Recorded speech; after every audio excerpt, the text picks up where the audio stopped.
Welcome back to my channel Moon's diary and recharge daily blog. আজকে আমরা সাথে blog করছি, কেননা আজকে আমাদের ছাদে একটা মিনি পিকনিক চলছে। দেখতে পাচ্ছেন আমার ছোট যা আর আমার একটা বোন বলতে পারেন, আমার বোন আর আমার ছোট যাও বলতে পারেন, বোনও বলতে পারেন, আমরা যা কম বোন না ঠিক। আজকে ও চিকেন পকোড়া ডিউটি পেয়েছে, সেই জন্য দেখুন ম্যারিনেট করে এটা আমরা অফ ক্যামেরা করেছি। তখন আমাদের নিচে একটু লাইট ফাইট ছিল না, সেই জন্যই আমরা অফ ক্যামেরা করেছি। আমি এতদিন পর এখানে ফিরেছি, সবথেকে বড় কথা। তো সেই হতে আজকে চিকেন পকোড়া ডিউটি ওর হয়েছে, ও বানাচ্ছে চিকেন পকোড়া। আর আমি দেখতে পাচ্ছেন আমাদের এখানে mutton. Welcome back to my channel recharge daily blog. তো যেমন তোমরা দেখছো কি আজকে পিকনিক, আমরা যেমন শুনেছি আজকে পিকনিক হচ্ছে আমাদের। আছে ওর চিকেন পকোড়া পালা ছিল, সেটাও শেষ হয়ে গেছে, আমরা খেয়ে নিয়েছি, খুবই ভালো বানিয়েছিল, ওটা তোমরা ওর ব্লগে দেখতে পারবে।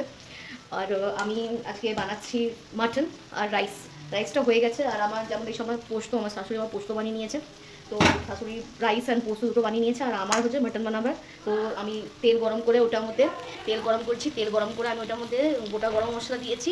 এটা আমার স্টাইলে চিকেন বানাই, আমি জানি না সবার নিজের একটা স্টাইল আছে বানানো, এটা আমার স্টাইল। আমি এটার মধ্যে তেজপাতা দিয়েছি, আমি এটাতে গোটা গরম মশলা দিয়েছি, আর আমি এটাতে পেঁয়াজ দিয়েছি। এখন পেঁয়াজটাকে আমি লাল লাল করে ভাজবো, দিয়ে তারপরে তোমাদের সাথে দেখা হবে। 1 কেজি মাটন হচ্ছে, আমি তোমাদের বলতে ভুলে গেছিলাম, এটা প্রায় 1 কেজি মাটন হচ্ছে। আর আমি মশলা পেঁয়াজটাও ভাজা হচ্ছে, তোমরা দেখতে পাচ্ছ, তোমাদের সাথে গল্প হচ্ছে। তাহলে আজ তোমাদের কী প্ল্যান আছে পিকনিকে আমাকে কমেন্ট সেকশনে নিশ্চয়ই জানাবে। পেঁয়াজটা লাল করে ভাজা হয়ে গেছে, লাল করে ভাজা হয়ে গেছে। এরপরে আমি এটাতে মাটনগুলো দিয়ে দেবো। তোমরা কে মাটন খেতে ভালোবাসো? এখানে অনেকে আছে যে চিকেন লাভার থাকে, অনেকে থাকে যে মাটন লাভার থাকে, তোমরা কোনটা লাভার হচ্ছে আমাকে নিশ্চয়ই জানাবে। চিকেনটাকে কষাচ্ছি ভালো করে, চিকেনটা কষানো হয়ে গেলে তারপরে আমি এটার মধ্যে এই মশলাটা দিয়ে দেবো, যেটা আমরা মশলাটা বানিয়েছি। এটার মধ্যে জিরা, একটু পেঁয়াজ বাটা, টমেটো বাটা, কাঁচা লঙ্কা, একটু গোলমরিচ বাটা, একটু বাটা আছে, রসুন বাটা, আদা বাটা, এগুলো দেওয়া আছে এটা মশলাটার মধ্যে, সব মানে মিক্স করে এটা বাটে কষানো হয়ে গেলে আমি তারপরে এই মাটনটার মধ্যে মশলাগুলো দিয়ে দেবো, তোমরা দেখতে পাচ্ছ। আর একটু বেশি তোমার নয়েজ শুনতে পারবে, কেননা পিকনিক তো, সেই জন্য একটু গান বাজনা হচ্ছে ঘরে। তো তোমরা তার সাথে ব্যাকগ্রাউন্ড নয়েজটাকে ইগনোর করো। এটা আমি এটার মধ্যে হলুদ দিয়ে দিয়েছি, আর একবার আমি একটু শুকনো লঙ্কা গুঁড়ি দিচ্ছি। মানে এটা শুকনো লঙ্কা না, এটা কাশ্মীরি লাল মির্চ হচ্ছে, শুধু রং করবে, ঝাল করবে না। ঝালের জন্য আমরা কাঁচা লঙ্কা ব্যবহার করি, শুকনো লঙ্কাটা দিই না আমরা। তোমার মতো নুন দেবো একটু, দেখতে পাচ্ছ তোমরা। এবার এটাকে নাড়াবো, কষানো হলো। এটার মধ্যে হলুদ দিলাম, কাশ্মীরি লাল মির্চ দিলাম, নুন দিলাম, দিয়ে পরে এখন এটাকে কষায়। তোমরা দেখতে পাচ্ছ রংটা কত সুন্দর এসছে, লাল লাল। এটা আমি জানি না কেমন কেরা বানায়, কিন্তু এটা আমার স্টাইল হচ্ছে বানানো, আমি এরকম করে বানাই। আমি কাশ্মীরি লাল মির্চটা আগেই দিই, পরে দিই না। সব মশলা দেওয়ার আগেই আমি কাশ্মীরি লাল মির্চটা, তাতে কী হয়, কাশ্মীরি লাল মির্চটা আগে দিয়ে দিলে কী হয়, রংটা খিলে আসে। আর তোমরা একটা কাজ করবে, যেটা মুরগির মাংস রান্না করো, সেই সময় তেলটার মধ্যে একটু কম পরিমাণে, আমি বলছি বেশি পরিমাণে, একটু কম পরিমাণে একটু চিনি দেবে। চিনিটা কী হয়, চিনিটা দেখবে যেরকম মেহেন্দি লাগাও তোমরা, মেহেন্দির মধ্যে দেবে, যখন মেহেন্দি লাগানো হয় তো ওটা আমি চিনির রস লাগানো, তাতে কী হয়, লাল হয়।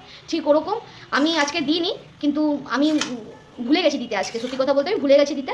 কিন্তু তোমরা যদি বানাও তাহলে তেলটার মধ্যে হালকা পরিমাণে একটু চিনি দেবে, দেখবে কত সুন্দর রঙটা একটা লালচে ভাব আসবে, একটা খেজুর রঙের মধ্যে আসবে ভাবটা।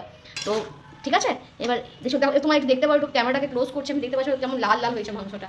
এখন এটা শুধু অল্প কষিয়েছি, এখন পুরো কষাবো, মশলা দিয়ে যখন কষাবো তখন দেখতে পারবে আরও কেমন লালচে ভাব আসবে। এটার মধ্যে মশলাগুলো দেবো, যা মশলা তোমাদের বলেছি, আমি কী মশলা বেটেছিলাম সব মশলাগুলো আমি দিয়ে দিয়েছি। দেওয়ার পর আমি এটাকে ভালো করে কষাবো, এটাকে ভালো করে কষিয়ে নিই, তারপরে তোমাদের সাথে দেখা হচ্ছে নেক্সট। তা আরও এখন ভালো করে আরও কষাতে হবে। খাসির মাংস একটু কষালে পরে, মুরগির মাংস কী হয়, কষাতেই সেদ্ধ হয়ে যায়, কিন্তু খাসির মাংসটা একটু কষালে পরে কী হয়, একটু টেস্টটাও বাড়ে। আসল ব্যাপার মশলাটা যে আমরা দিচ্ছি, মশলাটার ভেতরে মানে ওটা হয় ঢোকে, নাহলে সঙ্গে কষাবে আর সিটি মারি দেবে, তখন ওই ব্যাপারটা আর থাকে না। এই জন্য একটু ভালো করে কষালে কী হবে, মানে চিকেনটা একটু জুসি হবে, মাটনটা একটু জুসি হবে, আর ওটার ভেতরে রসটাও যাবে, বা মানে মশলার রসটা খেতে খুব টেস্টি হবে। মাটনটা আমার কষানো হয়ে গেছে খুব ভালো করে, ঠিক আছে। দেখো কতটা কেমন হয়েছে, তোমরা তো খেয়ে বলতে পারবে না, দেখেই বলতে পারবে যে কেমন হয়েছে। তো দেখো তোমরা। এবার আমি এই মাটনটাকে এখানে দেখতে পাচ্ছ প্রেশার কুকারের মধ্যে একটু জল গরম করা হয়েছে, এই জল গরমটার মধ্যে আমি এই মাটনগুলোকে ছেড়ে দেবো। দেখতে মা কী করছে, না ও দেখতে আসেনি, ও দেখতে এসছে, ও এখানে কি ঘাটবে, কী করবে, ও দেখো চিরুন নিয়ে এসছে, welcome back to my channel. আবার থেকে আমি তোমাদের স্বাগত জানাচ্ছি। তো এবার আমরা যাব খেতে। তো খাবারটা তোমাদের সাথে দেখাচ্ছি। সাথে দেখো আমার ছেলে আছে, আজকে অনেক দুষ্টু হয়ে গেছে জানো তো। তো কিছু কিছু চিৎকার করে, চিৎকার শুনবে তুমি মাথা খারাপ হয়ে যাবে তোমাদের। তো দেখাচ্ছি তোমাদের ভাত আলু পোস্ত। আর দেখুন আমার বর আজকে আমার পরিবেশন করে দিচ্ছে।